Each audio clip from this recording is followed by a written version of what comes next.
I'm trying to remember if It Is Scary But You're Brave is in the book or if that's just a show invention. Oh, I won't know. Oh, yeah. Babe, I was not asking you. And he was like, yes, I don't see any other way. And I'm like, no, you have. I'm not saying that you don't have to be realistic, but you can say, yeah, things might change. Is Antonia thinking that I'm a dinosaur? Does Antonia talk to me and go, God, you're 100,000 years old?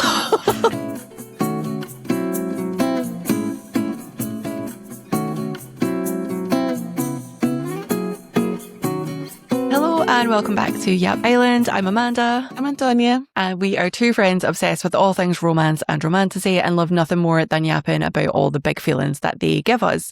This week we are very sad to be finishing up Heated Rivalry and talking all things from the book chapters 23 through to the epilogue, otherwise known as episode 6 of the show. We are very much focusing on the adaptation of the book into the show, never pitting them against each other, just looking at all the ways they differ and gushing over the inner monologue access that we now get through the book. Please be warned, we will swear and there will be spoilers for the whole book and show. So if you haven't yet finished, it's time to hit pause and come back when you have. And then lastly, we would be really grateful if you could help us out with all of the things. So clicking the bell icon so that you get notified on the next episode, leaving ideally a 5-star review wherever you can. It would really help us out with the algorithm gods. And you can also find us on Insta, TikTok and Threads at Yap Island Pod. Okay, I think that's me done because I'm tripping over my tongue. Should we get going, Antonia? We should. Let's head in. Let's do it. Let's go. Hey, how are you this week, Antonia? I feel like I haven't seen you at all. No. I feel like we've both been so busy that I've just been trying to snatch like voice notes with you here and there. Exactly. But they do work. But yeah, just tired as hell, but good. Yeah. But good. Yeah, same. Hyped to talk about Heated Rivalry. Yes. Episode 6. Yes. Chapters 23 through to the cottage. Finally. It's been fun. I guess. It's been fun. It's been, honestly, I've had the best time talking about Heated Rivalry with you. And I'm so glad that you let me talk you into going on this journey in the first place. No, honestly, I'm sad to see it come to an end. I had such a good time. And I did like the little insights that you get only from reading the book. Same. Yeah. It definitely opens a lot of some things that you think are happening in the show, but you get that confirmation that yes, that is exactly how they were feeling or what they were thinking. And then you get more information like the epilogue, something that never happened in the show. I really like that. Yeah, same. I'm really hoping that we'll get the epilogue as like the opener to season 2. Because I do think it would actually fit really well, to be fair. Yeah. Because obviously it like establishes that now Hayden knows about them, that they did start this charity, that they've announced it, all of those kind of things. So yeah, I really hope that we get to see it. But shall we head back to, so we finished off episode 5 of the show / those chapters of the book with I'm coming to the cottage. And iconic. It will always play in my mind. There's not, I honestly don't think there's a day that goes by since I started that my brain at some point doesn't go, I'm coming to the cottage. So yeah, buzzing. I'm also buzzing that we're at the cottage chapters of the book because I think the book spends a lot more time in the cottage than the show does. Yeah, right? Definitely. Because I don't think it even goes through all of those days, but cause I think in the show they do say it's like 2 weeks that they're supposed to be there. But then we have these really intense scenes and they really fully described everything that is happening and how things are developing. Is definitely a lot more time there than in the in the episode 6. Although yes, in the episode 6 they only spend time in the cottage. There's no, except like going to his parents' going cottage. to Ewan and David's. Yeah. They spend their whole time there. And I do still think the book is quite faithful. Sorry, the show is quite faithful to the book in those chapters. Agreed. Yeah. But yeah, it does seem more intense, more so depth. I feel like there's. I feel like the show gave us like the emotional depth of everything. It just condensed it a little bit. So like yes. You know, I guess it was probably like two things was like a budget thing, because obviously things happen in the book that they just could not have afforded, like the jet skis and the indoor hockey rink. And I think the cottage, because we were like giggling at them calling it a cottage in the show because it's gigantic, but I feel like it's even bigger in the book if it has an indoor hockey rink, right? And like there's a massive gym and all of this kind of thing. So I think there was probably a budget thing, but I don't think we could have spent more than one episode at the cottage on the show. No, I don't think so. I think they had to, But I do think you still feel all of the emotions that you get in the book. I guess there's just a longer time to lead up to them in the book, if that makes sense. Yes. So like we spend longer building them, but then in the show, because the actors are so good, like Connor Story and Hudson Williams they did such a good job. Yeah. Good. But then also as well, like I think in the book, we know that they're in love from like not as early as the show. Does that make sense? So like in the show, we know they're in love from like episode 1. By the time they're on that Vegas rooftop, we fully believe in them as a romantic couple. Yes. Whereas, I think in the show, it's like the second year Vegas where you're like, oh, holy fuck, like Ilya's feeling these things and blah, blah, blah. So I guess the show could condense the cottage because there was more of the emotions earlier on, like leading us in earlier episodes. I feel like I'm waffling, but I hope that makes sense. No, I definitely think, because somehow, I think I said this before, but somehow in the book, it really felt like the first few chapters, they were more of a hookup than like feelings there. And then, the feelings start playing a part. But in the show, it's like at the end of that rooftop scene, you feel like, oh, there's something there. Yeah, you're like, oh, holy fuck. This is deep. Exactly. And they could just go to episode 6. It really, you were right. Like, I don't think they could have split that episode in any way, because we wouldn't need that unless they wanted to make like an epilogue part, like bring the epilogue. Yeah. But even then, I don't think it would make much sense. It's one of those things that I really wish we'd got the epilogue on the screen. And actually, because we spend a little bit more time at the cottage after they leave Una and David's in the book. But I also fucking love just them driving into the sunset. Yes, exactly. Exactly. Like, it's a cliche, like drive off into, but I wanted it. I needed it. We need it. We need this. Kids. All of the episodes. Let me just remember how the episode 5 finishes. Yes. So the iconic scene, but except that one, all of the episodes had been in the dark, right? Traumatic. And then trauma. And then we needed them going into the sunshine and happy forever after, even though we know there's going to be season 2, but it doesn't matter. Well, so the first time I watched the show, I didn't know if there was going to be a season 2. I don't even think they did when they made it. Yeah, at that time, no. Yeah, to be fair. Yeah, I love that drive, them being so calm and so happy, and like Ilya's tears that you barely notice, but they are falling. I do think it was the perfect show ending, but that's why I hope that we do get maybe even just like a flashback to the press conference and the little cottage post Una and David's, like a little flashback scene. Nothing like too extensive, just because I think they do need that setup of, like, Ilya is literally talking about proposing already, like, yes, they've only just said, I love you. And Ilya is like, I'm going to marry you someday. Yeah. I'm going to make a joke out of it, but we both know. This is going to happen. And not only does Ilya do that, but then Shane obviously says, no, I will say yes, because I will still be madly in love with you. So I think we need it. And I really hope that we get it. But before we get there, we start off, it's July 2017. We have covered 9 years in this book. Shane collects Ilya from the airport and takes him to the cottage. And then while in the book, we find out what Shane is thinking while he's waiting in that car. Because, he still thinks that they can just have these 2 weeks. He wants to pretend for 2 weeks that it's not impossible, but he still thinks we're going to snatch these 2 weeks and then it's going to be done and dusted and we'll That's move on it. with our lives. Yes. Yeah, not happening, Jane. Not happening, thankfully. Thank for God all of it's us. not happening. For all of us. And then they get to the cottage, and from the descriptions, I know that this is so clear in the show, but I love that we get confirmation that, again, from the descriptions Ilya has of the cottage, like, he's watched that fucking documentary He definitely of Shane's cottage a million times, so many times.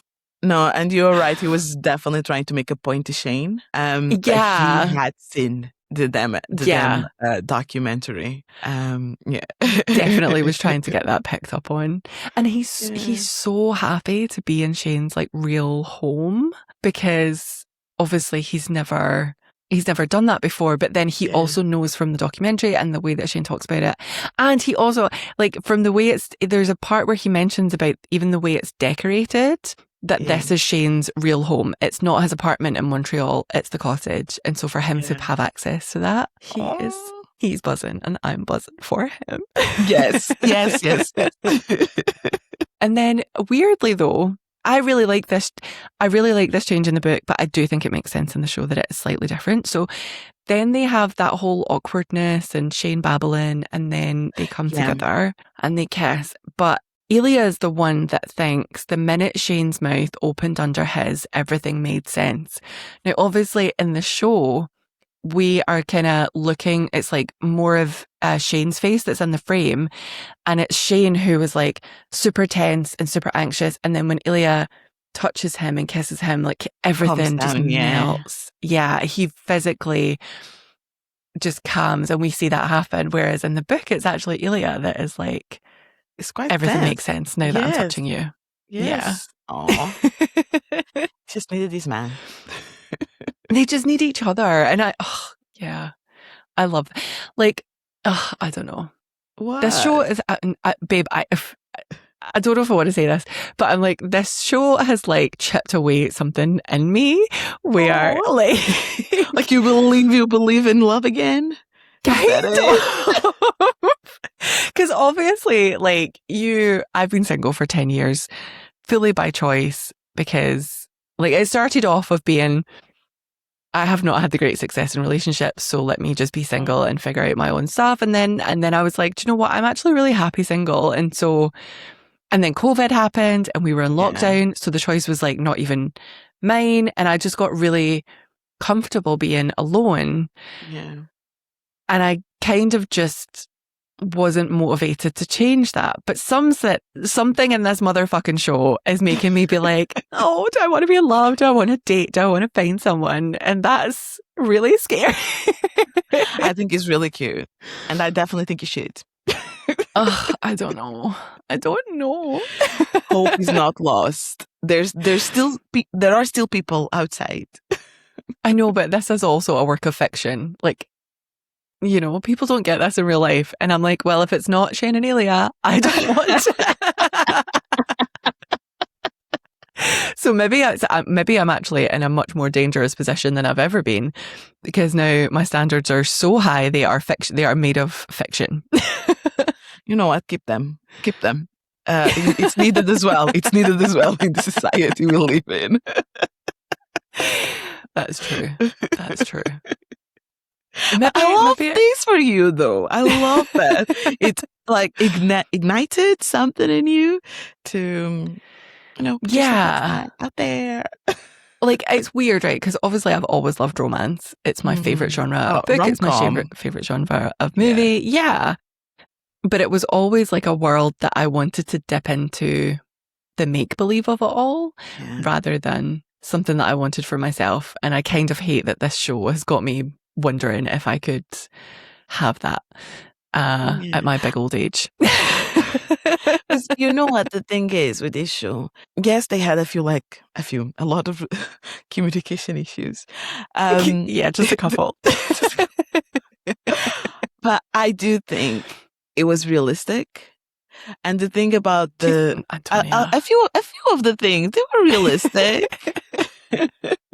Like their mental gymnastics, super realistic. Ilya's fears and like Ilya's fears in relation to his upbringing, but then Shane's fears in the way that he's been socialized. and then being able to have this relationship as he wants it. All of that is really realistic, but the way that they just understand each other, the way that they can't get enough of each other, their physical chemistry. Let's be honest. Think that's real. Yeah, no, let's be honest. If someone stopped messaging me and goes, well, whatever, they're both of them were a bit ghosting each other. Both of them have done it, yeah. I'll be like, okay, that's me. Bye. That's it. Yeah. And here's the thing. We would be right to think that. We would be right to think that. We would think we've been ghosted. They don't care about me. And that would be the right understanding. Yeah. And they'll be thinking for a really long time. Why? Yeah. Because, I mean, in my youth, I definitely would have been. So, it's just complicated. Yeah, but now we know better. Yeah. So, yeah, you were right. Like, those things that you mentioned, like the trauma, the way Shane has been socialized, I do think it's quite realistic. People do behave like that in relationships when those things have happened. But yeah, honestly, it would have ended so long ago. 100%. In real life, they would not have actually gotten together. Shane would be married to a woman and wondering why he's miserable. Yeah. Yeah. And Ilya would be frantically trying to get an American passport. And that would be it. That would be it. So maybe I do need to temper my expectations and my hopes and my dreams. Well, I still think it's good to put out there to go see the market. But yeah, I do. It's good to have like a level of reality. Yeah, I'll think about it. Okay, less about me, more about Shane and Ilya. Yes. They stumble onto the couch and they do have that conversation of like, I haven't been with anyone, and Ilya says, "Oh my God, yes, yeah." And then we have I love that scene weeks. in the TV, by the way. Oh, I love it in both, honestly. Yeah, both is really good, to be fair. I think it's quite faithful. Like, we in the TV show, we definitely understood what everybody was thinking. Although actually I don't, because we mentioned this when we covered the TV show, because it's one of my, it's not favourite lines, but I think it's so Ilya, where Shane is saying, let's be honest with each other. I cannot speak today. And Ilya thinks, I can't, because if I do, you'll think I'm pathetic, or worse, you'll say it back. And then what the fuck are we supposed to do? I don't think that comes across in the TV show, because I don't think it was supposed to, but I loved reading it in the book that Ilya is so down bad, but he doesn't he still doesn't see how they can move on from this. What will happen to them after this, which is fair. But also that there's a piece of him, because he doesn't stop after you'll think I'm pathetic or worse. He carries on to you'll say it back, and then what the fuck are we supposed to do? So there is a bit of him that is starting to think maybe Shane feels this way.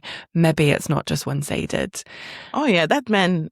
Yeah, that man. Yeah, but I don't think that for a lot of this book he did know. You know, I think for a lot of the book he was convinced it was one-sided. Yeah. I think it is right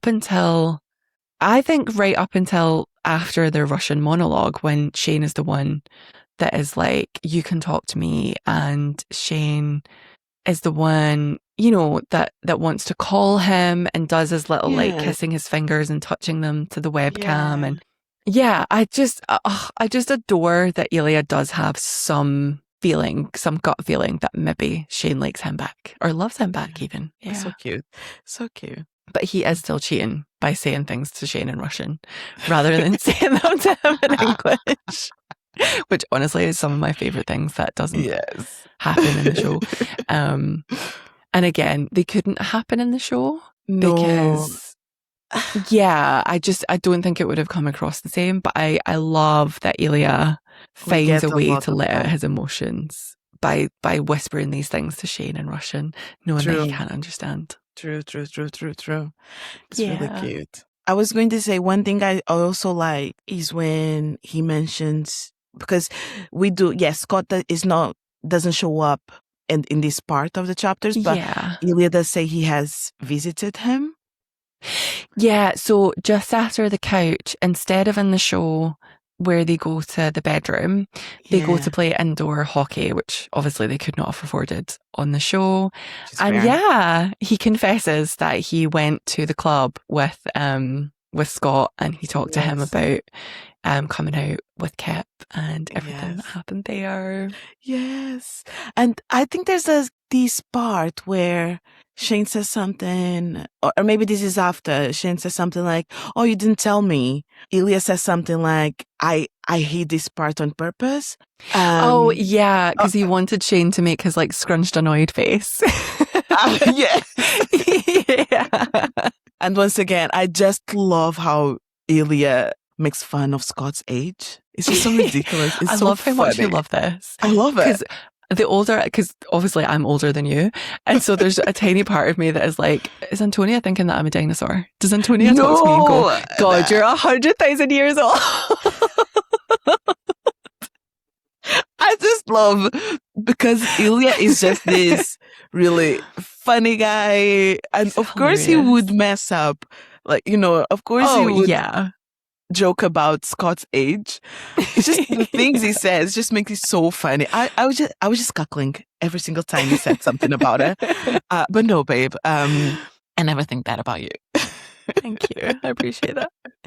And we also get Shane almost saying, I love you, when they're having this exchange, because he says something, I think it's along the lines of, I don't know why and then he almost says I love you, but then he changes it to I don't know why I put up with you. Yes. Instead, because the both of them are just bursting at the seams. That's the thing. Both of them want to say. Yeah. And how they think they're walking away. I know. You love Ridiculous. each other. Ridiculous. Like, I don't even, it's just so funny because every single time, every single thing that they book, they think this is going to be the end. It's done. Yeah. This is it. Never has happened. In the 9 years they've been together, it has not happened once. Not once have they been able to actually properly walk away from each other. And they are still thinking, yep, in 2 weeks' time, exactly, we will go our separate ways and this will be done. Yeah, these men are delusional. Yeah. But I think it's really cute. Yeah. And I love, this is such a weird thing, right? But I really enjoy how Ilya studies Shane's face. So I think we said a couple of weeks ago about how Shane is finally able to read Ilya's facial expressions. Yes.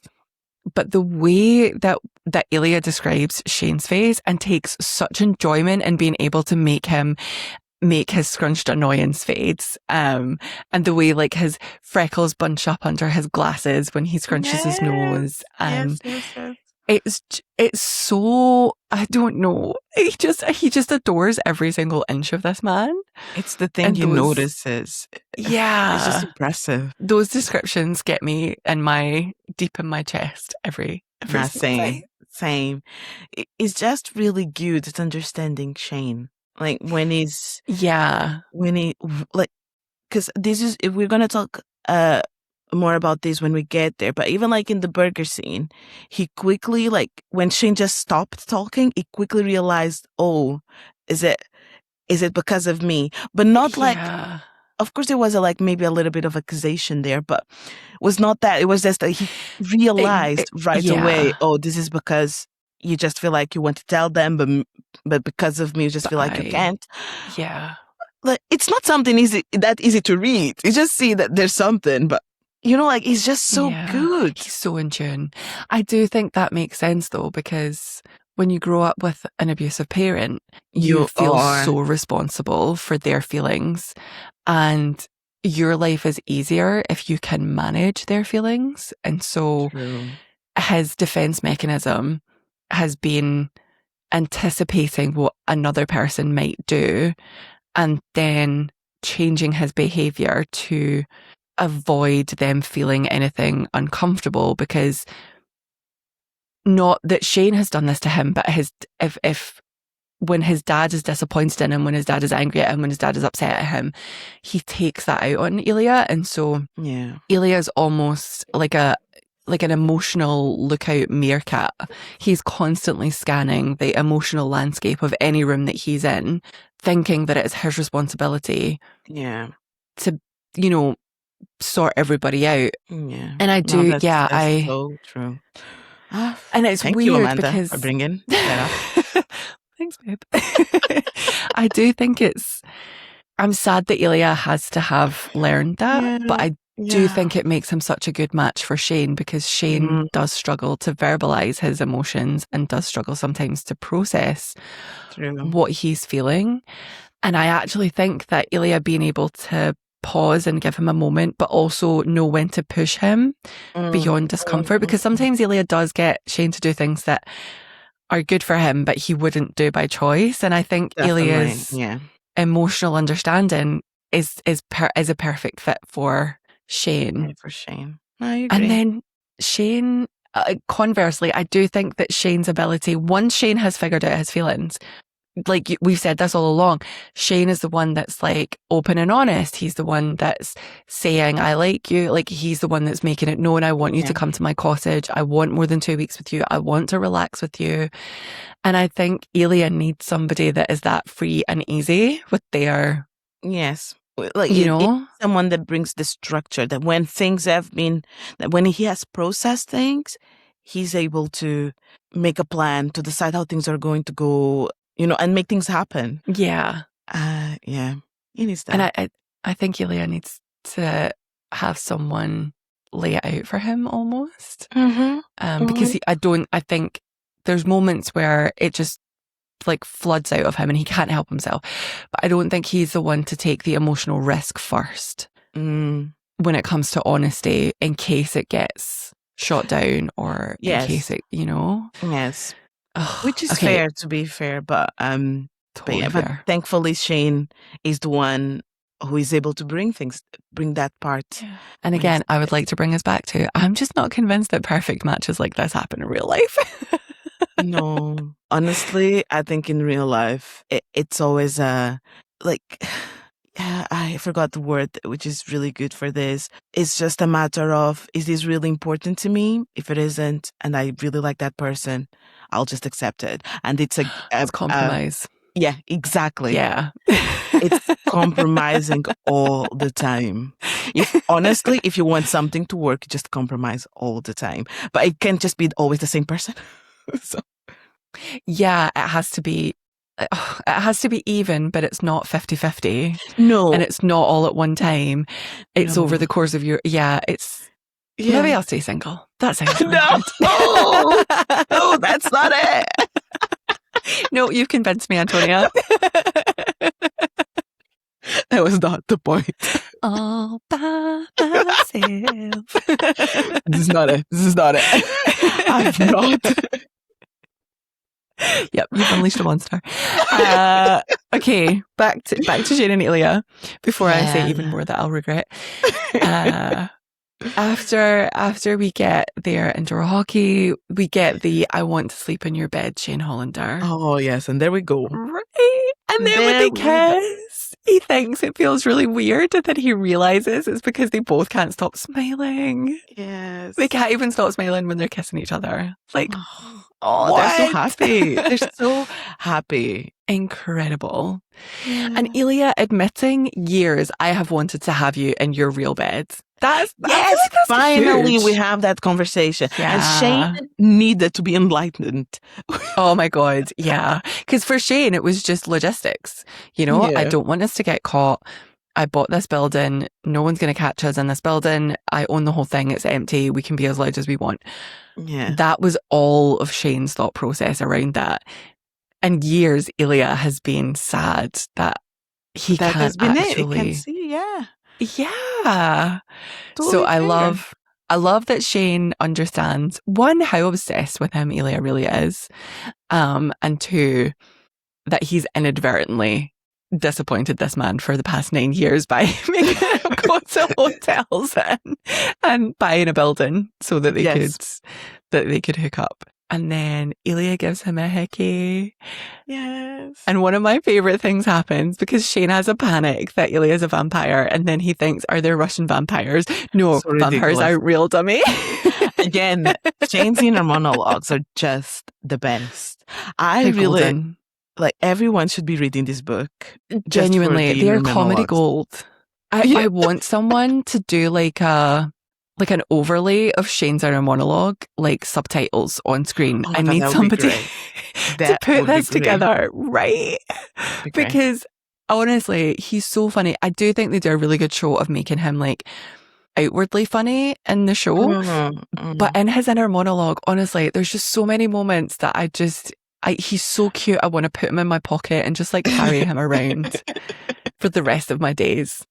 And yeah, vampires aren't real, but I love that you thought for a split second that is Ilya a vampire? Are there Russian vampires? No, there aren't vampires. And we get the after the hickey, Ilya says mine for 2 weeks. Yeah. And Shane's inner monologue thinks forever if you ask. Just ask him. Just tell him, just say that out loud. Say it out loud, please. Oh my God. I love and hate those scenes, when yeah. Like it's the anticipation. Yes. Like inside I'm melting, but the part of me just like, tell him, please.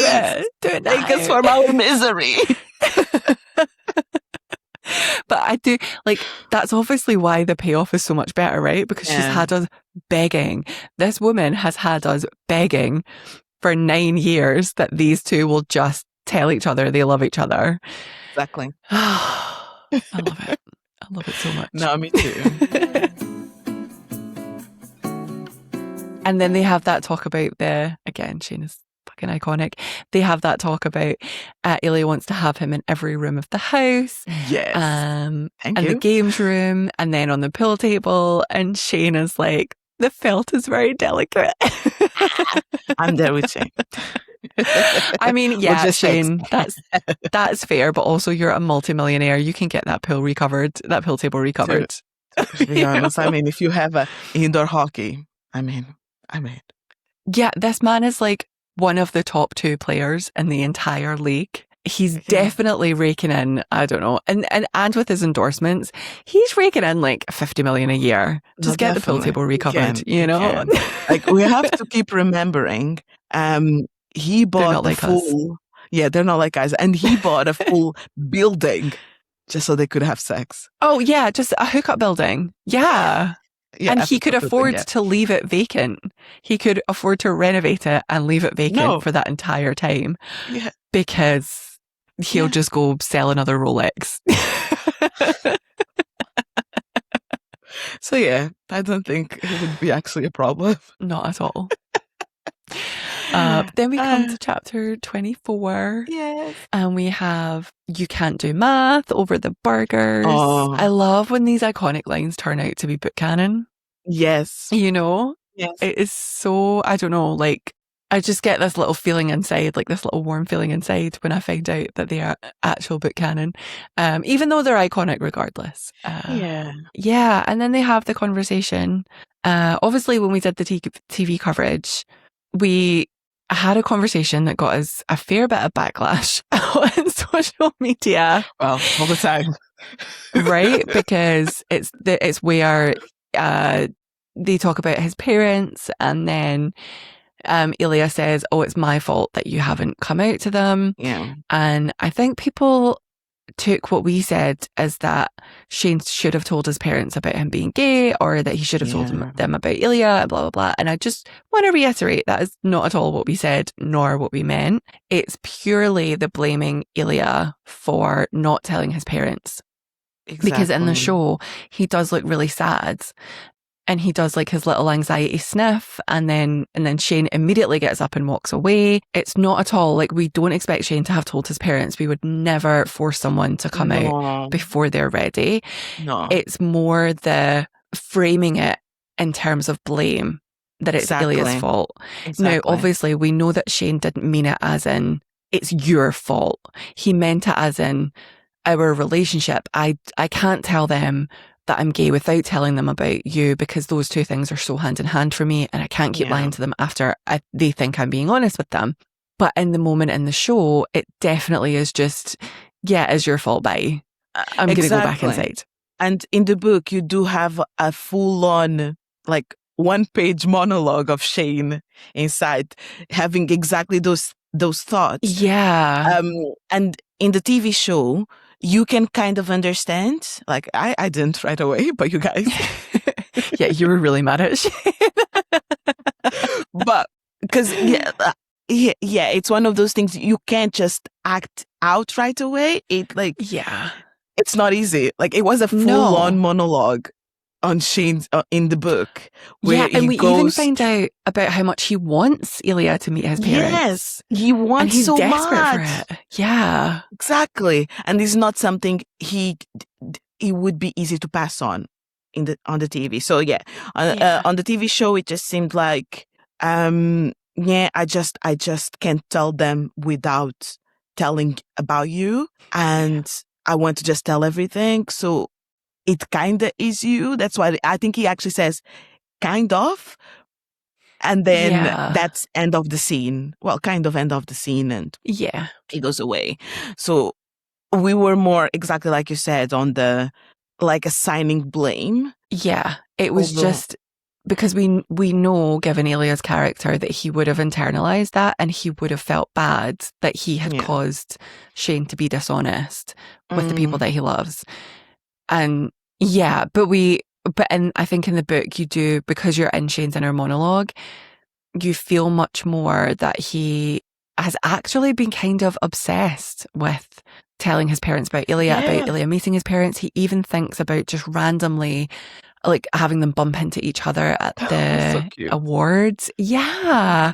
And he even thinks, he thinks something about Ilya living at the cottage with him down the road from his parents' cottage once they retire. And that's what boyfriends do. They meet their boyfriend's parents. And he's had this whole internal imaginary world built up where Ilya meets his parents. They live together in the cottage. They all have dinner together. And your heart kind of breaks a bit for all these things that Shane wants to do, but still feels that he can't have them. Because even now, he dismisses, he has the thought about them living together at the cottage when they retire, but then he also dismisses it because he doesn't think that they can have that. I also feel like it's a bit of when you are in that overthinking cycle, right? When you think something and then you think something worse, and then something worse, and then something worse, and until like a snowball rolling down the hill. Exactly, and until you actually speak with someone or even speak out loud, is when you're able to see the reality of things and see it's actually not that bold, it's not as catastrophic as you think it is. Exactly. And Shane has not. He didn't have that conversation with anyone. Like we do. He has had a little bit with Rose, but not much. True, yeah. I mean, we've said it before, and I'm going to say it again. Somebody needs to get him a whiteboard for his feelings, because I feel like if he could just write things down, he would be much more inclined to join the dots, figure things out, and realise that he's actually just, his brain is leading him down to the worst possible outcome rather than... But we could be together, we could make this work. We could have this. We could stay together. But they're both still in this catastrophic mindset. That we can't ever have it. It can never work. We have to give this up. Bless them. But that's it. That's it. It will work. Thankfully, it will work. But at this stage, they don't know. They still have no idea, bless them. And then after burgers, we get to the famous stupid Canadian wolf bird where they are sitting by the fire. And Ilya is, I think in the, I think in both the book and the show, he says something along the lines of we just look at it. Because we spoke about this before, but he doesn't ever just think. He's constantly distracting himself with cars and girls and fame and clubs and avoiding actually spending time thinking. And then before we get to stupid Canadian wolf bird, I just wanted to point out that before the TV show was even made, this was a famous scene from the book. So people who were obsessed with the book, this was one of the scenes that they were super obsessed with. And I saw an interview with Hudson Williams where he said that those were the ones that he was most nervous about filming. And this one in particular, because obviously in the book, Shane fully cracks up, like he's doubled over. He is like howling with laughter. But Hudson Williams said something along the lines of, he couldn't do that. That wouldn't have been true to like the Shane of that he had been portraying, and the moment that they were in, and that he felt really, really anxious about that scene, that people were going to be disappointed in him as Shane Hollander. Yeah, I thought I would mention it because obviously we're all obsessed with Hudson Williams as Shane Hollander, and I mean there's a small despicable portion of the internet that has like an agenda against him, which we will not participate in. Yeah. But the majority of people are in agreement that he is the best Shane Hollander that we ever could have had. And the way that he loves this character shows up in the way that he plays him. And I think he nailed it. I think they get this scene absolutely perfect. Really good job. I think he needed to be more serious in that scene. You know, like it couldn't be the laughing. It just couldn't. Like in the book, it makes sense, but I totally agree that on screen, that's just not the Shane that we like. His casual little giggle and like shaking his head and his teasing, like that's much more. No, I think we needed them. We needed him to be more taken aback, to let Ilya be the one to bring more, you know? It needed to happen. It made so much sense. I think they played that scene really well. I didn't know it was a big thing, but I'm thankful the show and the act and Hudson Williams decided to do in that way, because it added another, like, more depth, another layer. He did a great job. Honestly, he did a great job the whole time. Yeah, genuinely, I couldn't imagine anyone other than these two actors playing these characters with this much care and attention and emotion. And I just don't think the show would be the same with anybody else. I don't think so. You know? No, I just can't imagine anyone else. And then we get to Ilya opening up about his mother for the first time. And honestly, this is one of the parts where I cry all the time. It's still heartbreaking. It's so heartbreaking because you really understand that he's not done this before, because book Ilya doesn't even have Svetlana. Yeah. So there's literally nobody that, I don't even think anyone has held him this way, you know, just like snuggled up against him, like playing with his hair. No one will have played with his hair since he was 12 years old. And that's really sad. No, that's really sad. It's been the first time someone actually held him and let him just pour out. And then at the end of it, he thinks, because the loon calls again and then they're laughing. And he thinks that he wishes he could smash the embers in his eyes rather than look at Shane's adorable happy face. I know. I love it. I also love that you have all of these lines, because it just reminds me. I'm so obsessed, honestly. If I die without having this whole book tattooed on my body at some point, I'll be really surprised. But just imagine loving somebody so much that their happy face is that overwhelming. Yes. I mean, come on. This is the only kind of love I want. Didn't really think one. Yeah. No, I mean, you when you were in the when you love someone, or at least when you were in love stage, definitely, you know, like oh my those God, things. Antonia, are you trying to like politely not say that it wears off? I do think when love is just different as you go, it's still love, but it's just different. I think, I don't know how to explain. I think people know. Don't make me put Nick words here. Okay, let's move on before you have a panic attack. I can't explain myself. Okay, we're on to chapter 25. Yes. And we get the phone calls from Hayden and the little game.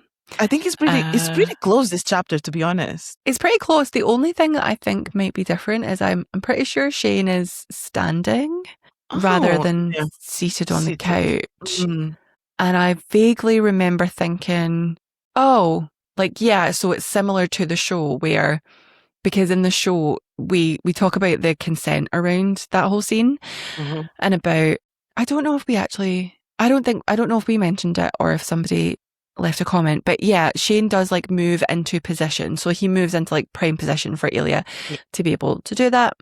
And all he does is like he puts his hand on Ilya's back, like confirmation that he's enjoying it. And I just remember thinking in the book that it's a slightly different position, but it's the same theory. Like Shane is standing and at any second could have walked away or turned his back or moved in a direction, but he specifically stays in position to allow this to happen. And it's the same, like they make the deal and it's all very adorable.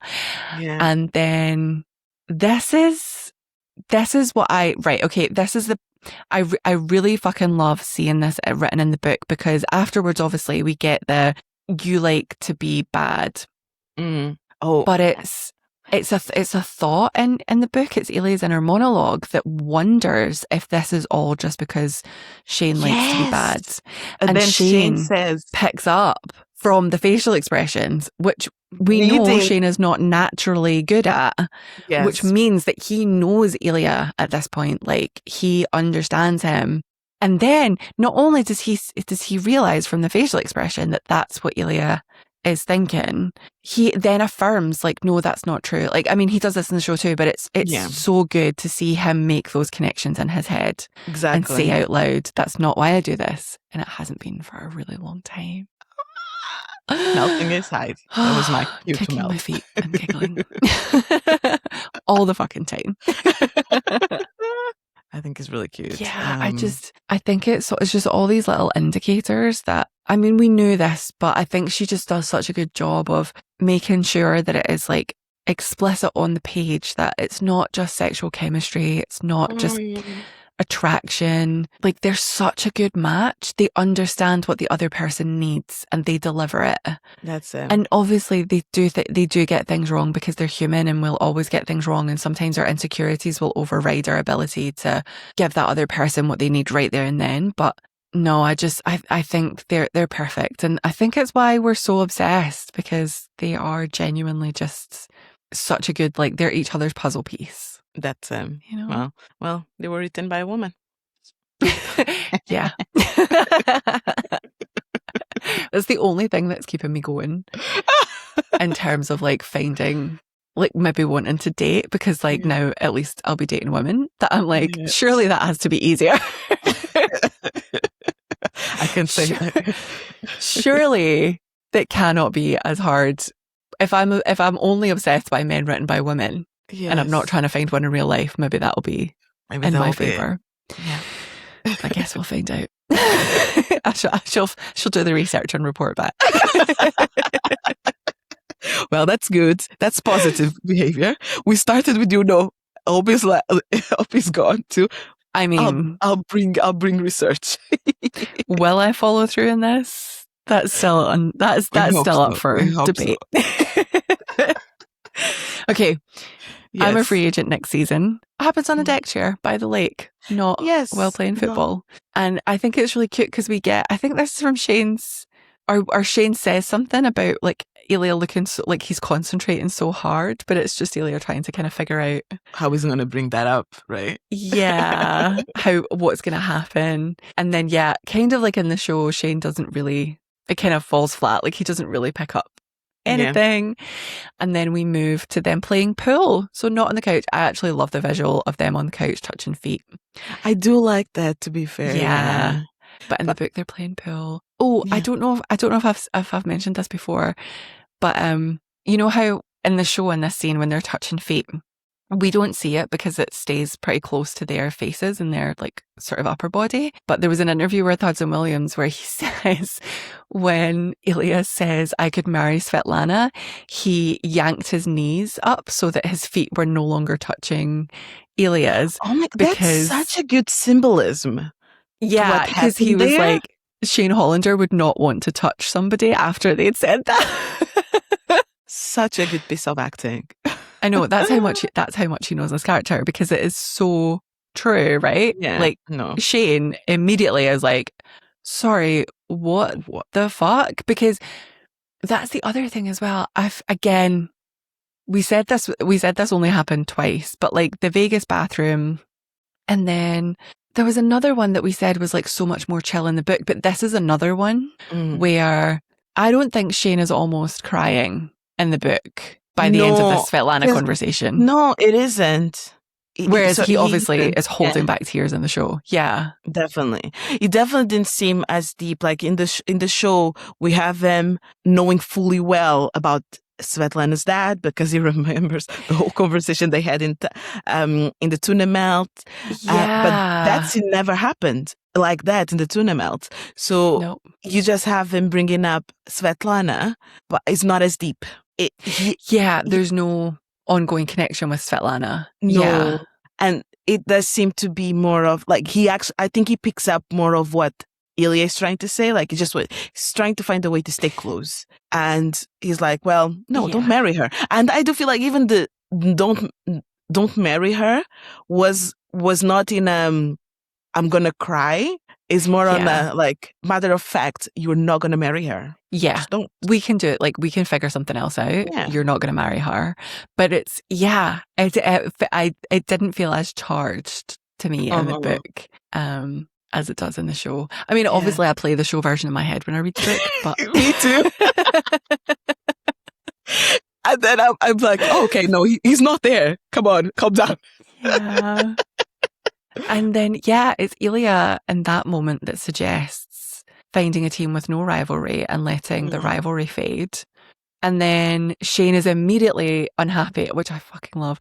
He's immediately unhappy about the idea of a West Coast team, meaning that they wouldn't really see each other because the way that the league works is like the West Coast basically plays other teams in the West Coast. And then the East Coast plays other teams in the East Coast. And then I think the whoever the West Coast playoffs winner is, then plays the East Coast playoffs winner. So they would barely be in the same city. And obviously with their schedules, they don't get free time throughout the year to just randomly go on holiday. Like they're constantly either playing at home or playing on the road, but they never have time off until the summer. Yeah. So Shane being fuming about that, I think was so cute. And then Shane goes away and he thinks up the plan. Yes, we love the plan. And, I love the plan. We get Ilya saying, tibia le bleu, and then, or actually I think he says, le bleu tibia in the book. I think it's a slightly different order. Mm-hmm. Maybe not though. I might have just made that up. But he says it, and then he says it in English. And holy shit is canon. Shane responds with holy shit. Yes. Yeah. I was like, what you're trying to say? I don't remember those words. They were, but yeah. Yeah. And then it's like he understands us again that he has to fix this. Yes. And I think it's slightly different. He says, like, does it fucking destroy you too?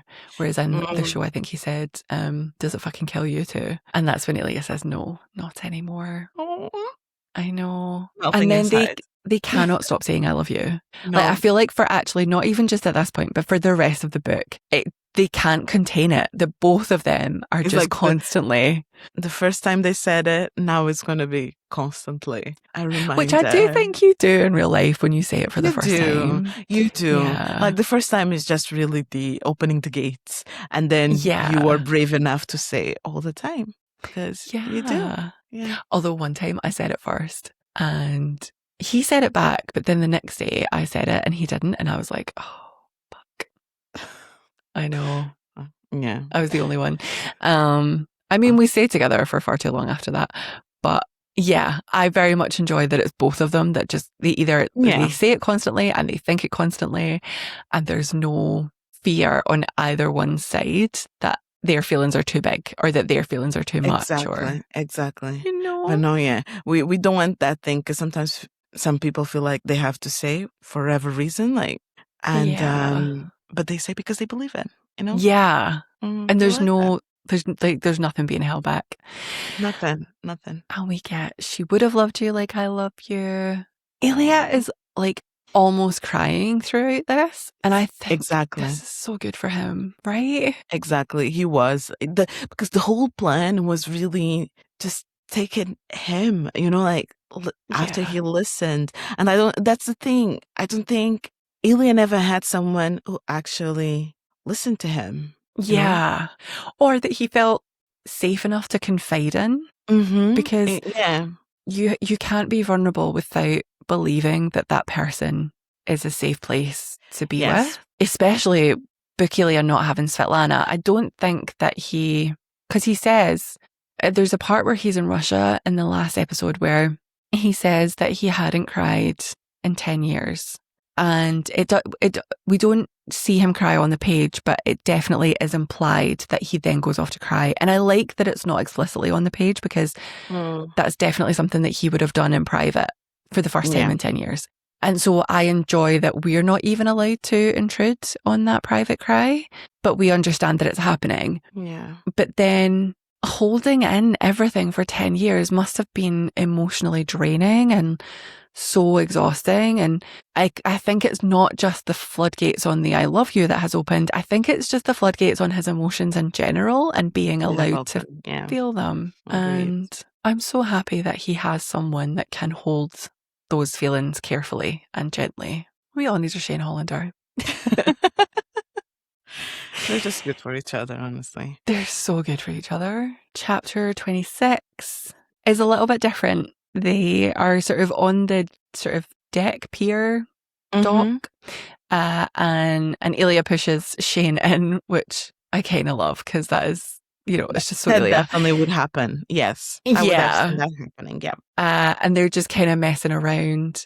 They're messing around in the lake, and then they pull up into the dock, and then they're messing around on the dock. And Ilya thinks he loved these moments that Shane was able to get out of his head and just let go. He loved that he could make Shane do that.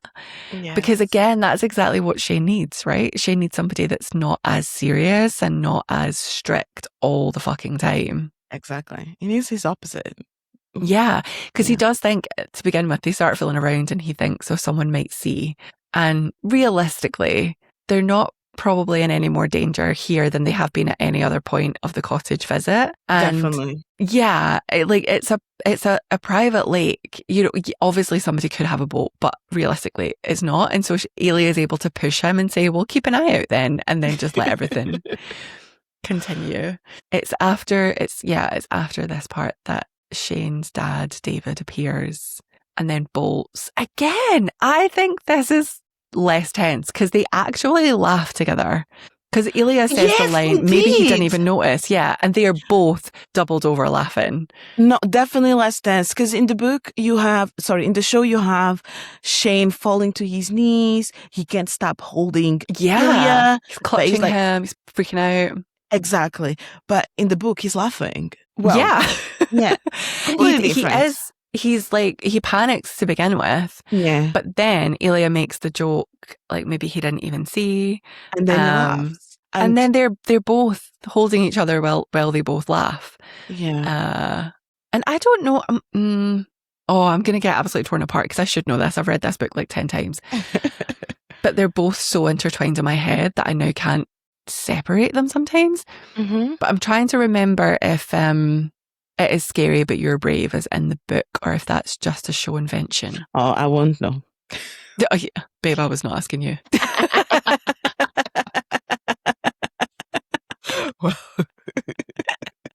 But yeah, come at me if I'm wrong. But I don't. I'm struggling to see where it would fit in the book now because I'm like, they laugh so quickly. They're just howling. But I think it's also a bit of the nervous bit as well. It was not a laughing, a real laughing. It was more of, I'm so nervous and this has just helped me a little bit. Yeah, it's if I don't laugh, I'll cry, so I'm laughing. Mm-hmm, exactly. Yeah, I'm so overwhelmed that I need to do something. Yeah, but it just happens to be laughing. Yeah, he still does go. He still does need. I think I need to go, and they do go together, which is really cute. And I think Ilya is wearing the Raiders top as well, isn't it? I think so. They mentioned mentioned something like that. So it happens in both book and the show.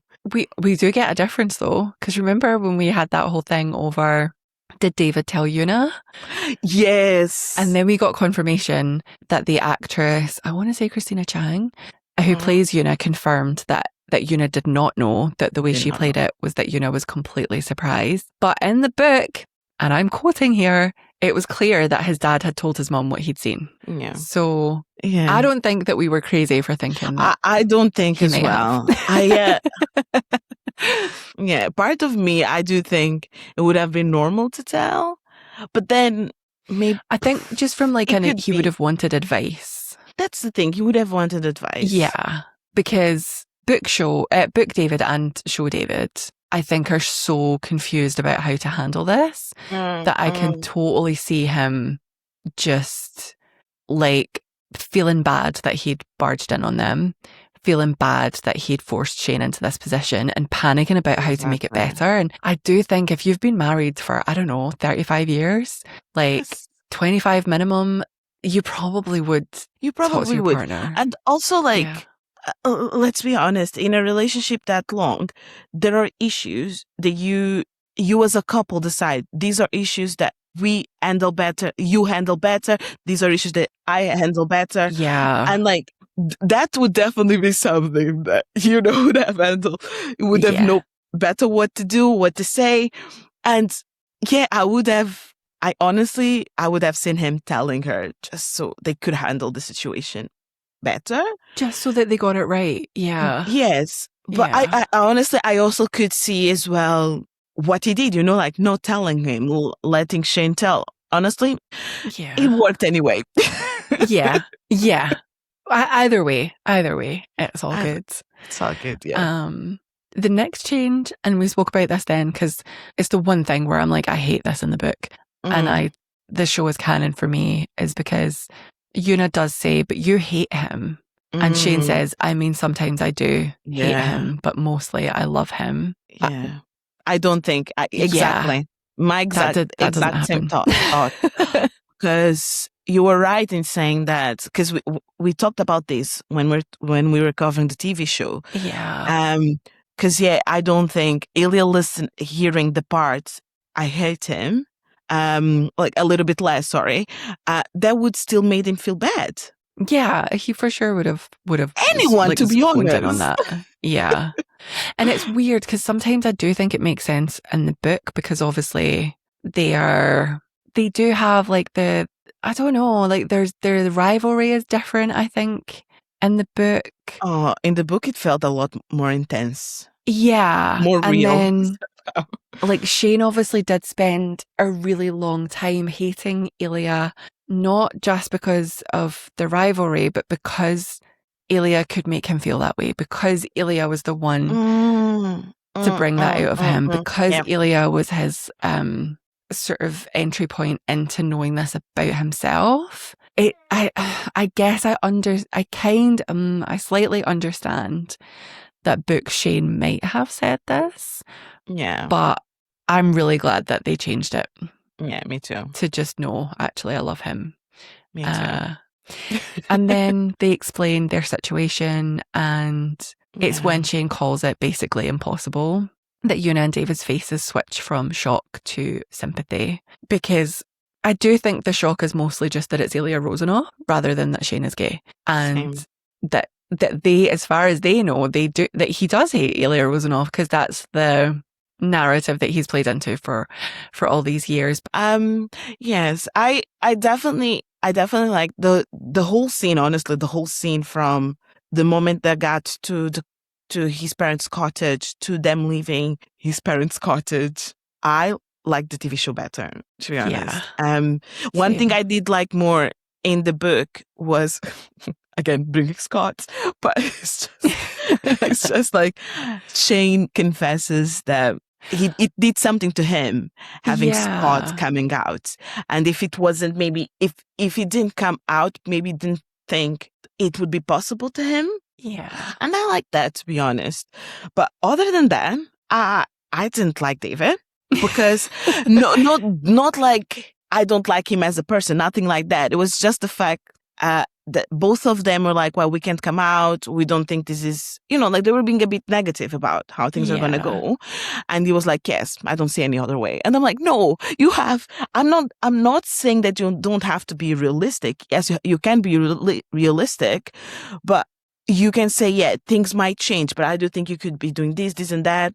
I don't know, like he's a little bit more defeatist. Yes. Yeah. Where in the show he's not even like that. Not even a bit. No, he's like taken aback and he's like kind of trying to figure it out. But I don't think because Una in the show, Una says something like, and you just keep this a secret until you retire. Mm-mm. And Shane's like, well, yeah. And then Ilya says, yeah, I guess so. Or yeah, I think so. And I don't think David responds. Like he's just not really part of that. Whereas, in the book, he is like, yep, don't see any other way. And I'm like, I could murder you, by the way. You that route. Yeah. So I was not fond of that. I think Una still states the options that they have. I think Una is a bit more problem solvery, whereas David is just, I guess, Yeah. I don't think we get the coming out scene. We don't. With Una. So sad. I'm really glad. I love that part in the show. I do think that my sort of instinct is that does come down to, I mean, I don't know, but I'm making an assumption here, so correct me if I'm wrong. But I think Rachel Reid is straight. So I feel like the coming out scene that we get in the show is obviously written by Jacob Tierney, who is a gay man. And so he actually has a much better frame of reference because he will have experienced coming out to his loved ones. But then also he has a much deeper understanding that we don't get that scene on TV, that we get the traumatic one, that we get the ones that hurt, and that actually what people need is to have that done exceptionally well. Exactly. And to almost be a template for how it should be done. So I actually can understand how Rachel Reid might not have even thought to include that. Yeah. Whereas Jacob Tierney would be able to, from both sides of the coin, as somebody who will have experience coming out to their loved ones, but also somebody who's had years and years and years of traumatic coming out scenes on TV, because for a long time, the only way that they would show gay people on TV or in movies was if it would make people cry, and there was not ever queer joy. So I think it does make sense that the different perspectives of the people who wrote the TV show and the people who wrote the book would impact that scene and how good they handled it. Agreed. That's fair. I think that makes so much sense. Yes, because in the show they did so well. Oh, I always cry at that part. Well, I was going to say that scene does make me cry, but it's good tears. It's happy tears. It's good tears. It's finally someone handles this so well. And I know, assigns blame where it should be assigned. And takes accountability. Yeah, my favorite thing is that Una doesn't, it's not, I'm sorry if you felt that way. It's, I'm sorry I made you feel that way. Exactly. She's not trying to get out of taking the blame. She's not trying to push it back on him. She's just, I'm sorry. And she completely reaffirms that he has nothing to be sorry about. She says, you have nothing to be sorry for.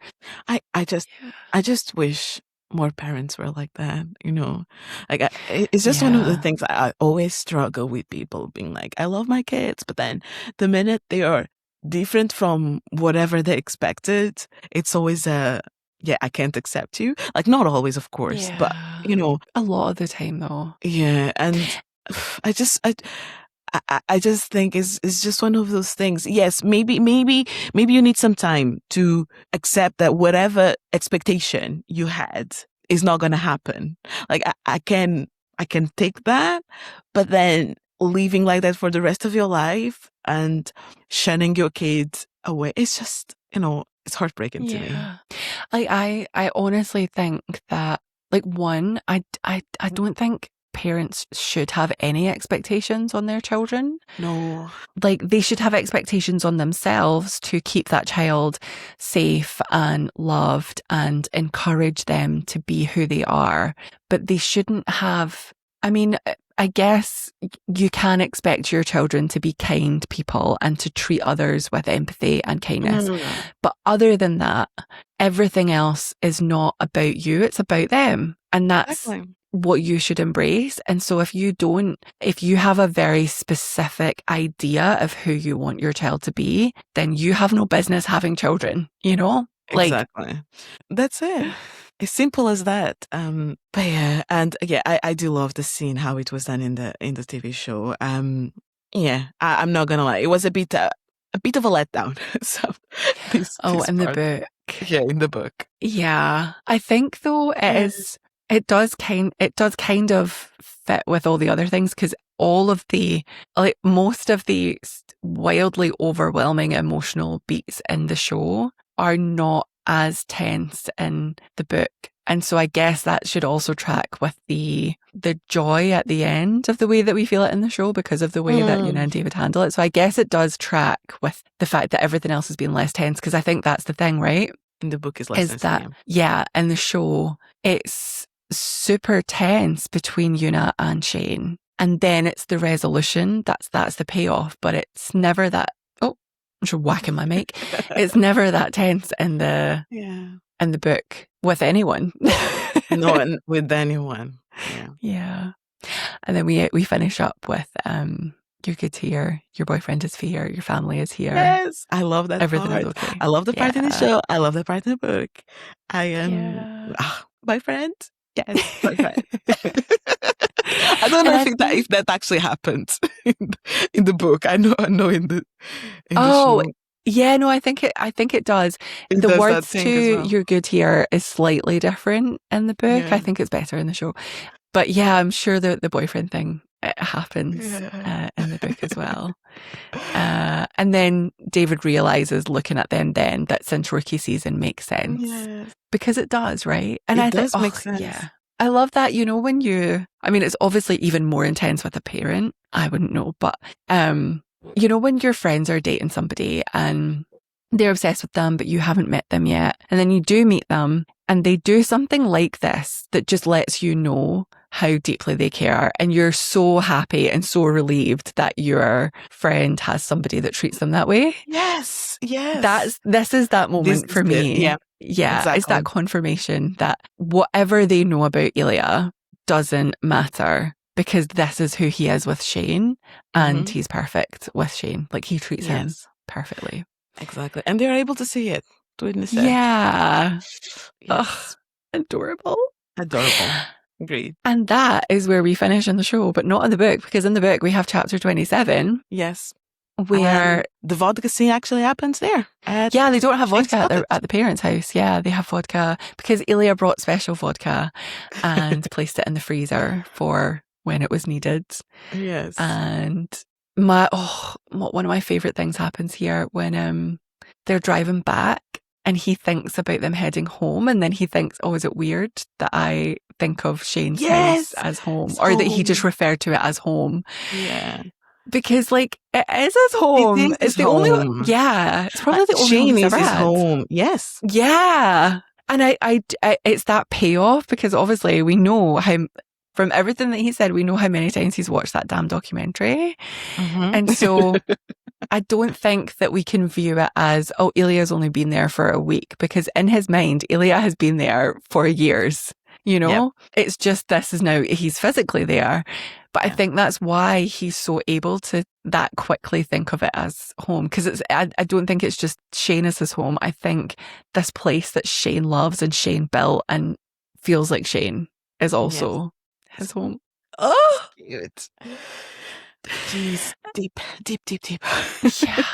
And Shane's like, this is the weirdest day of his life. And Ilya wants to tell him that it was one of his best days, because this is all he's ever wanted, right? Yes. Exactly.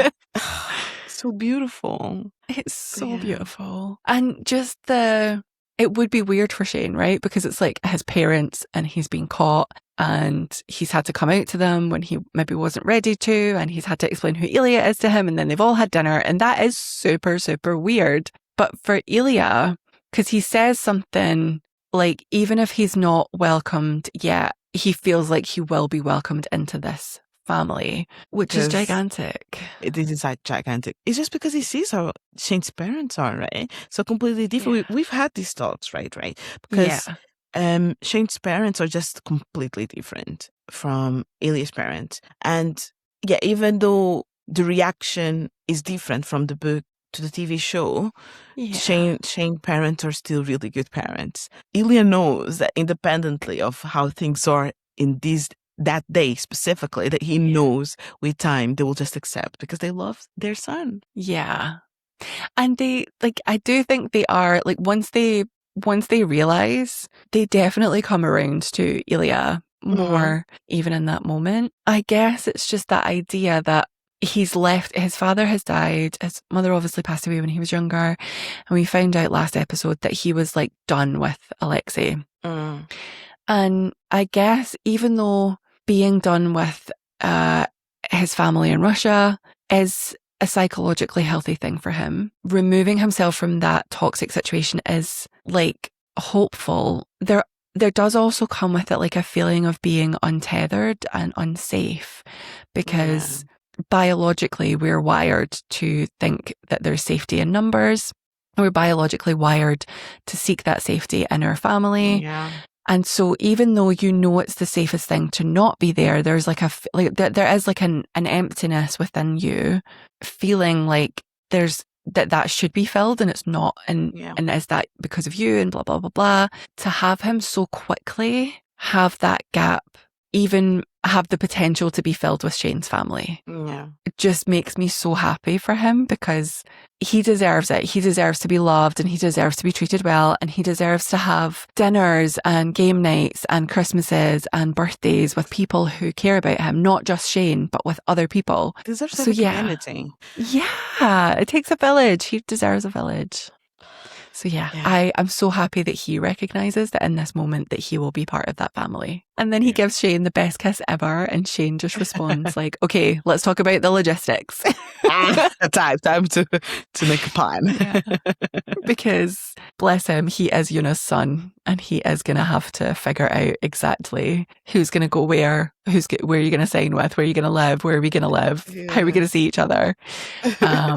And while Ilya is working to take Shane's mind off it, by getting physical again, because he knows that that's the best way to get Shane out of his head, Ilya internally makes peace with never sleeping with anyone else again for the rest of his life. And it's a good thing for the chance to hold Shane's heart. Cute. Is the things he says, well, in his inner monologue, but like, it's really, really cute. And it's just, I love how, like, because we know that he's a marshmallow, right? Like, we've known this whole time that inside he's a marshmallow. But this, like, being in his inner monologue, once he's gotten the things that he wanted, really just sets me weeping, because he, like, makes peace with the not sleeping with anyone. But he does also think, like, I love you so much, don't leave me. Like, he's so happy. He's still afraid, right? Like, but there's still, there's just an element. So and then he cuts through his fear by making a joke about proposing, laying out all of the candles on the dock, and I'll propose to you for the visa. And Shane immediately cuts through that shit. Well, first of all, he panics about the candles being a fire hazard, which is totally Ilya fair. Points out it is fair, but also they are on a lake, so you know. And then he says that he'll say yes because he loves him. And Ilya, oh my God, Ilya thinks that he doesn't deserve Shane, but he would keep him anyway because he's selfish like that. Like, my guy, you're not selfish. You love him. He loves you. Yes. We're all good here. Your family is here. Your boyfriend is here. You're good here. Yes. I did love the book gave us more of their proclamation. Because we do get it in the show, and we get them. We get like Ilya's lost in the sauce face when they're together afterwards. But just this, like, the repetition of them constantly just being like, I love you, I love you, I love you, I love you, I love you. It's so cute. It really is. I love that. I love that. And we get to hear them talk about the future, which is really nice, right? Exactly. I really like that part. Just getting to know more of what they think their life will be and how they're going to make it work. And then we jump to the epilogue. So we've jumped ahead a few months. Ilya's playing for Ottawa. And then we like get a kind of flashback to Hayden realizing that Shane no longer hooks up with someone in Boston, but he does drive to Ottawa a lot more. I don't think when he said it, I don't think he was like genuinely like expecting Shane to say, no, well, yeah. Me too. Yeah. I think it was Shane's face, Shane's reaction. They make him believe, oh shit, I'm actually right. Yeah. And then we get them on the ice, like playing against each other. Yeah. And Ilya's riling Hayden up and Hayden's threatening to punch him. Yeah, and Ilya's like, I just can't with this nonsense. But they did punch each other, so. Yep, because apparently they're children. Yes. I do think it's cute, some of the things because there are more, of course, more like bonus chapters. Oh, Dinner with Hayden. Yeah, for instance. I didn't read like the full chapter, but I did read like a few of the pages, and I think it was just kind of cute. Like their hate, they're bickering. Yeah, like it is one of those things where they were never going to be best buds. You know, They were just never going to do it. But it is. I do understand why Shane gets pissed off, because he's like, you're my boyfriend and you're my best friend, so like cut the shit and just get on with each other. And Jackie is just like, oh my God, grow up. But they just can't. Yeah. But then Hayden does do it, because he does, like, at the press conference, he does like stand guard outside the bathroom so that they can have a moment, before and after the press conference. It's really good to them. And I think they also say that they've told to the rest of the team, didn't they? So the rest of the team know that Shane is gay, but they don't know about Ilya. Okay, because I was like, oh, Shane, I like this. Because I'm not gonna lie, I think I was surprised. I was surprised they had told more than just Hayden. I think he doesn't do anything like publicly, so the team know not to discuss it. But yeah, I think it must be nice for him to be able to not have to hide that part of himself. Yeah. I mean, he obviously does still hide Ilya because of the rivalry. Yeah, I think it's really good. It's a really good progression for Shane to be so comfortable in this identity, because obviously at the beginning of the book he doesn't even know he's gay, so to be able by the end of the book to tell the people that he spends the majority of his time with is huge. Yes, it's really huge. And even and then you also know, you never know. Yeah, they probably are close, and that's why he tells them, but there's always an element of fear, right, that some information might just be leaked when so many people know. Especially because, I mean, it's the whatever group situation, whether it's work or uni or even social things, like when you're in a large group, you're not close to everyone, you know? That's the thing. Like, and some people you won't even like, but you're just in this environment, so you get on with it. And it's also, they're a professional team, so there's a lot of this season you're going to be in this team, but then next season you might be somewhere else. Yes. So it's really normal for them, not all of them, to have this tight relationship. Yeah, to have that loyalty. And we know as well that, especially in the book, because I think that's much more visible in the book, but hockey in general is super homophobic. So there's definitely going to be at least one team member on his own team that will be homophobic.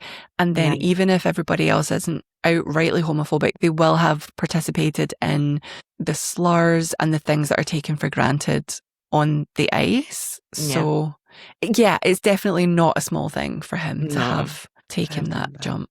I was surprised. I actually had to go read again just to make sure I had read it. That you got that, yeah. But then, yeah, we have them in the press conference, and I just love Ilya. Just love how the fact that he's been vulnerable in front of everyone. Yes. And Shane was not really expecting him to do that. It just came. No, it just came out of him. Especially because, like, we understand from the book that speaking about mental health is not something that his family would ever have done, and they obviously lied about how his mother died, and called it an accident. But even in America, at the point that this book came out, it's still it's becoming more common now, and I'm really grateful that we can have more of these discussions. But I don't think that you would see a pro athlete having a press conference and opening up and being vulnerable about their parents' struggles with mental health and how they want to help people that might feel that from doing something. And yeah, I think the fact that that came from Ilya Rozanov is huge, but the fact that it would have come from any athlete would have been huge, especially at the time. Agreed. So yeah, I think it's just a sign that the safety that he feels with Shane is extending out into the rest of his life, and it's given him, I don't know, like the bravery to be vulnerable in other parts of his life because it's been handled so well by Shane. Does that make sense? Am I waffling? No, it does make sense. Okay. Okay, good. Yes. Hayden. Right. So I do appreciate that Hayden then covers for them because they go back into the bathroom and Hayden covers for them because Shane is so worried about Ilya and so proud of him that he wants to talk to him. But then Hayden needs a piss and he comes in and he takes a piss, and while he's peeing, he says, "Sorry about your mom, dude." Hayden, come on. Come on. Can't you just be real? Have feelings? Just come on for 1 second. At least just wait until you sit back up again, you know? Yeah, at least that. I don't know. Better words, to be honest. But I guess he just doesn't know how to when it's Ilya. But yeah, I mean, they just punched each other. I know, but you've just found out that his mum killed herself. Yeah. You know? Maybe just don't be midstream when you then acknowledge that you now know that. So ridiculous. Right? You could have just come into that bathroom and said, you know, "Man, I'm really sorry about your mum. I had no idea. You know, I'm glad that you've got Shane to help you through this, blah, blah, blah." And then excuse yourself into a stall. Exactly. And pee. There's so many ways to make that more, I don't know, better. And then Ilya thinks, fuck Andre or Alexei. He has a better family now because he has. He does have. He has. Yeah. And he's also already imagining saying like, fuck it, and just kissing Shane on the ice, which... Yes. Marshmallow alert. Yes. Because Shane could never at this point. No, but Ilya would give up his professional athlete life. Agreed. Yeah, I think he would throw it all away tomorrow just to be with Shane in public. If Shane was there as well, but Shane is not at that stage, so no. It won't happen like that. We round everything off with a text message from Ilya to Shane with a room number because they are still the same as they've always been. And they're going to sneak off in this hotel to a room before, I think they've got 2 hours before one of them has to get on a flight back to wherever they need to go. But yeah, so now that we finished, final thoughts, final moments that you want to talk about, anything that stood out for you across the whole book? There are definitely a few parts in the book I really loved. I think for me, I don't know, one of the scenes that comes to my mind is just the Tampa scene at the end when they're like looking at the sunshine. I think the sunset. I think is really cute. But honestly, I like the book. I like the show. I think they handled the adaptation really well. Yeah, agreed. And made everyone fall in love. Yes. And I also like the book. I think the story was really cute. Was less tense. It was in parts, beautiful. Yeah, in some parts, but it was still beautiful. And Ilya was really, really alone in the book, but I think she still made it. Rachel Reid still make it all work. Made it all work. Yeah. I think it was a brilliant story, and I'm happy I've read it. Good. You haven't read The Long Game yet. Is there anything that you are hopeful you're going to see in The Long Game? Is there anything that you're scared of? Well, I do think they need to have more conversations, and I think the communication is going to be the bit they now need to work on. I'm wondering how things are going to play, how they're going to work with the compromising thing, because that must play something in as their relationship progresses. Once the shine comes off it. Look, it is truth. It is a true. Love is there. You have these big feelings for this person, but it's not always this high. So as life, like you're not ever in this high of happiness. Yeah. So it has to be ups and downs. Yes. So I guess I want to see how they're gonna deal with that, because it's their Achilles knee? Achilles heel. Achilles heel, exactly. So, yes. So we haven't really talked about season 2. Mm-hmm. Do you want to do the book before season 2, or do you want to go into season 2 blind and then we'll cover the book after you've seen season 2? Interesting. I probably want to see the season 2 first, but you know what? That's we'll fair. see. We'll see, depending on our calendar. It's already busy until the end of the year. Yeah, between Rebecca Yarros, Sarah J. Maas and Rachel Gillig, we're in for quite a jam-packed calendar. So I don't think we've got any space until February. So we might be able to squeeze it in if you want to beforehand. But I'm also up for you coming into the show blind and getting the inner monologues the way that we've done it now. But yeah, I'm sad that we're going to be taking a break from Heated Rivalry for the time being, but I am really excited for next year. Fair enough. Comes out. But yeah, we'll see. And I have a suspicion that we'll be reading 2 books for season 2. So. Yes, you did say that. I did, yeah. So definitely a lot to look forward to. Yeah. Well, yeah, I'm sad to wrap up, but it probably is time to wrap up on Heated Rivalry, the book, and Heated Rivalry, the show, until next year. Unless we do, I'm tempted for us to do some bonus episodes with like Dinner with Hayden and some of the other things that are on Rachel Reid's website. So yeah, we'll see what we can squeeze in. We'll see what we can squeeze. Yeah. Next week we are going to be back and yapping about The Love Hypothesis by Ali Hazelwood. I am buzzing. I love Ali Hazelwood. I love that. I think it's such a fun. I like the way she writes. It's an easy read. Yes. Yeah. And it was your first one, so it'll be interesting. It was my first one, and I love it. About it. So yeah, we would love to see you then. And then later on in the summer, we've got The Night and the Moth by Rachel Gillig. And then we haven't announced this yet, but we are going to cover the Threshing Day book from Rebecca Yarros. So super excited for that. And in preparation for that, we are going to cover the first 3 Fourth Wing books. So yeah, we would love for you to stick around, hit the bell icon, get notified, and follow us on socials, Instagram, TikTok and Threads. We are at Yap Island, and we do post the schedules there so that you can be fully up to date with things that are coming. And yeah, we'd love to see you there, and thank you for listening to us today, and we'll see you then. Thank you. Bye. Bye. Bye.